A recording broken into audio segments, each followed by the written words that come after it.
Well, are you of the opinion that one day you might retire, or that writers don't retire, you just keep going? I'm still working the day job, as you probably know by asking that question. And yeah, I mean, maybe someday. But for now, I have a day job that I really enjoy. If it's in fact a new day job, I just started about 3 months ago. Same kind of work, still in the IT field, but a new job. And so I probably shouldn't be talking about retiring too quickly since I just started working with them. But I mean, sure, we would all like to retire, but I do like to keep busy. So if I did retire, I think the writing would definitely have to be keeping me very busy. And of course, you can make it keep you as busy as you want, depending on how you manage your schedule. But for me, I'm probably not like a constant writer. So we'll see. We'll see what retirement holds as far as that goes. But yeah, someday. Fair enough. I didn't mean like next year. Yeah, no, I understand. Yeah, no, you're right. You're right. We all want to retire, someday. You're right. Yeah. I just don't know if I could ever see myself. I can see myself not doing much else, but not writing. Oh, okay. Yeah, I see what you're saying. So retire from writing. Yeah, you're right. I share that opinion. Yeah.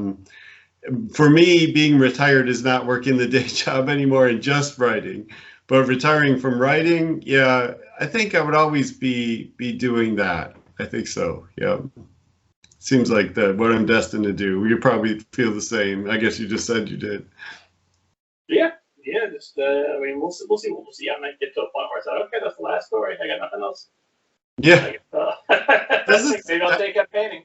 Right. It doesn't seem possible, does it though? I mean, I've never spoken to a writer who's like, yeah, I'm just out of stories, In fact, it's always the opposite. Like people are always coming up to writers and saying, "Oh, I've got a story you can write." Like we're sort of like lacking them or looking for, somebody to give us a story. We just want to do the writing part, not the story imagination part. It's like, no, I have so many stories I can't get to. I don't need a donation.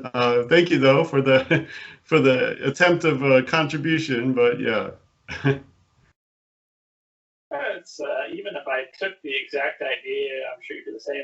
If I took the exact idea, you could write down the beginning, the middle, the end, the names of all the characters.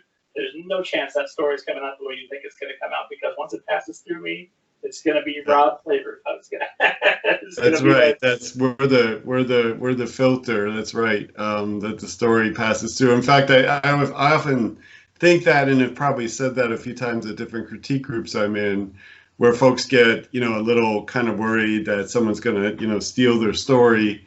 And I just think the same thing applies, that even if I knew your idea, because you come to critique group and you give the pitch to your idea, it's still going to come out completely differently from you and what you're going to pursue than what I would do. So I just don't think that's probably as concerning as some people are concerned about that, but there are a few. Yeah, I've seen it. I hope that's true until they get better with the AI writing machines. Yeah. Once they've got those things working 24/7, spitting out novel after novel. Right. Well, there's probably a theory that after so many iterations or permutations, I suppose, that it's going to produce exactly something that would be produced. I think maybe they've proven that. I'm not sure. I'm an IT guy and I'm trying to think if I read something about that, but I don't recall specifically. But it seems like I read something about someday they'll have those machines that'll run through so many stories that it'll produce exactly something that somebody else has written. So maybe so, but for now we have humans and our minds, and that's awesome, because we create stories that are so unique. I like to think anyway that it's better our way, right? No computers. Well, I guess I'll hope for a quiet uprising that humanity shuts down all artificial intelligence and sets us back a couple of 100 years. That'll be great for me, because then I'll have so many stories available again. That's true. Yeah. I like that. Plus, you knock out the internet, you take away video games. Oh, everybody's reading time just opened up considerably. No more Netflix. Fantastic. Right. Right, would be great, except of course selling books would probably become getting books in hands, not even selling them, but getting books in hands would probably be a lot harder without the internet and all that as well. So you're right, it would give us more focused readers, but we'd have to get our stories in the hands of the readers somehow. So one problem goes away, the other problem comes in. Always an unforeseen downside to the apocalypse. Ah. That's right. Yeah, I mean, that's my only worry with the apocalypse, right? Is how are people going to buy books, right? So.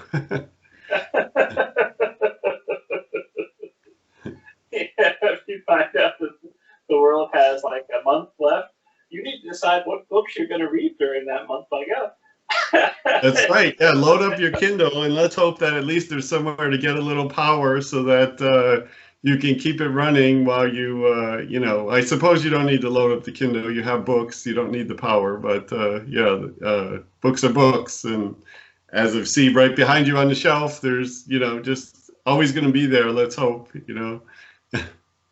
Oh, yeah, hopefully.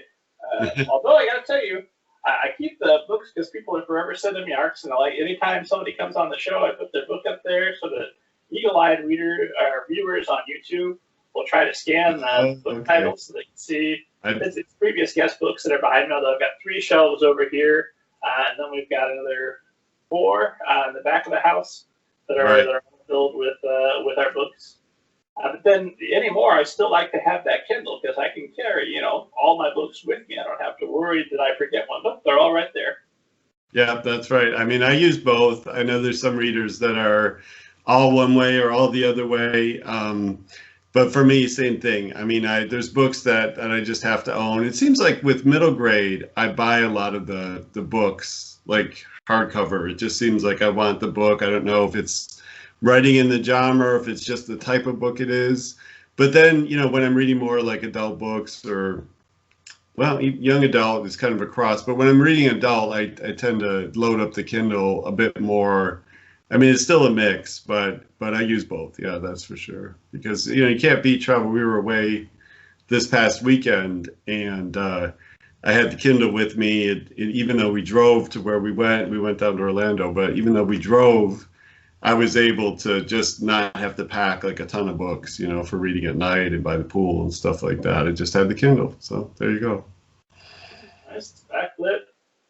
It's a little bit, I've also got the Kindle app on my phone. The problem with that is if I'm reading on my phone, the tweet comes in, I get that alert, and then I'll just quickly check Twitter. Oh, there's another page of Twitter I better read quickly. Where'd my book go? I forgot about it. Exactly. Yeah. Yeah, I know a couple of author friends who said they read on their phone quite a lot. And I do have the Kindle app on the phone, but I don't read much on the phone. I think it's, I prefer like a sort of a dedicated reading device. It just seems like not only that with too much, distraction, but also just for me, and maybe it's because I have too small of a phone. I need an upgrade, but the screen is too small. So, for me, I'd rather have like a little bit bigger Kindle. I mean, it's not that much bigger, but it's big enough. Yeah. It's perfect. Like usually if I'm reading on my phone, it's because I'm in line at the grocery store and I didn't want to carry my Kindle around while I did all the shopping. So it's fine. I set my phone. This line's going to take much longer than I thought it was. So good news, I've got my book handy. That's right. That's more dedicated. That's as dedicated as I should be. Taking every moment to read. That's definitely in good use. I mean, definitely in the grocery store, I wouldn't have my Kindle on me or anything like that. But that's some dedicated reading. Every moment you can get, which is awesome. I'm not dedicated into so much as it's just I prefer not to pay attention to who's still wearing a mask, who's not wearing a mask. Why is that's true. Closer than I would like. I get that. I get that. Yeah.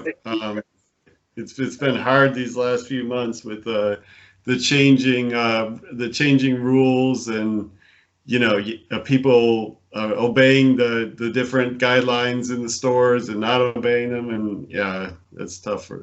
I do the same thing. I'm like watching this person or that person who's not wearing a mask and that kind of stuff. So yeah. I saw that you had received your second vaccination, so yeah, you're immortal now. Right. That's right.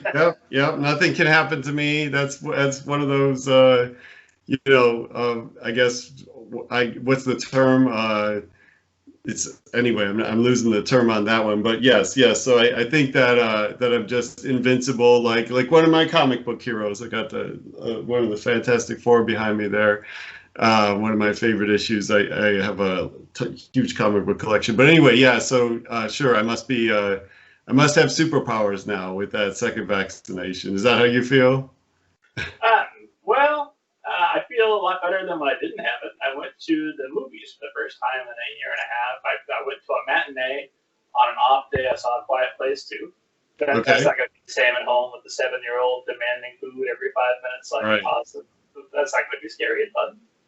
And so there were like 3 other people in the theater, and I had my mask on the whole time, sitting socially distant from everybody. But oh my gosh, it was so nice to see a movie on the big screen again and hear I'd forgotten how loud the speakers are at the theater. I've been listening on quiet every night while my kid's sleeping. Yeah, I miss that, and that's one of the things that I haven't done yet. I mean, I kind of have. My list is small, but 2 things that I kind of still have on the, I don't know if they're in store for me in 2021, although I'm starting to think the movie theater one is going to drop off, but it's going to a movie theater and being on a plane. So far those are like, I'm still not comfortable, doing those. Like as I said, we just went on a vacation and we kind of went on a long drive just to, not fly. And I haven't gone to a movie theater yet, although when I was on vacation, we were actually kind of considering it. We were like, well, maybe we could go to a movie. So I think that will probably drop off soon. And The Quiet Place 2 would be a good one that I would break it for sure. I would definitely go see that one. I love the first movie. And also I heard Cruella was really good. I just read something on the internet that it was maybe not, I don't know if surprisingly is the right word. I mean, I don't think it was going to be a bad movie, but I was surprised at how glowing the review was of Cruella. So I'll put that on the list too, for me. That will be on Disney Plus before long, I'm sure. And I have a rule with all the Disney movies, is I don't watch them ahead of my son, because if he likes it, we're going to watch it 20 times. Many times, yes. Look at bits and pieces of it. So Cruella's one I'll wait till he makes a ruling on, and if he likes it, then I'll watch it in bits and pieces as he's watching it. And if he doesn't care for it, I'll stay up some night and I'll watch it. So it looks like a good one. Makes sense. Yep.